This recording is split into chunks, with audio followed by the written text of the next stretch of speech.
కీలక కేసుల విచారణపై ఫోకస్ పెట్టారు సీఎం చంద్రబాబు. కూటమి ప్రభుత్వం ఏర్పాటు తర్వాత పలు దర్యాప్తు విచారణ సంస్థలతో ఆయన సమావేశమయ్యారు. ఫైబర్ నెట్, మదనపల్లె ఫైళ్ల దగ్ధం, ఇసుక దోపిడీకి సంబంధించిన కేసులపై రివ్యూ చేశారు.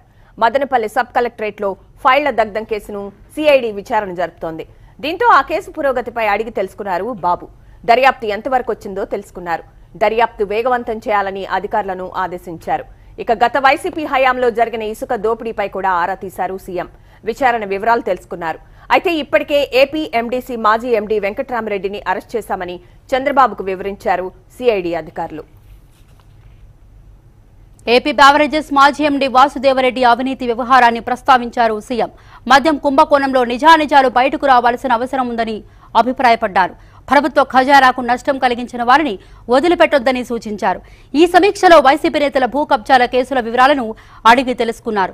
అధికారాన్ని అడ్డుపెట్టుకుని కబ్జాలకు పాల్పడిన వారిపై కఠినంగా వ్యవహరించాలని ఆదేశించారు చంద్రబాబు.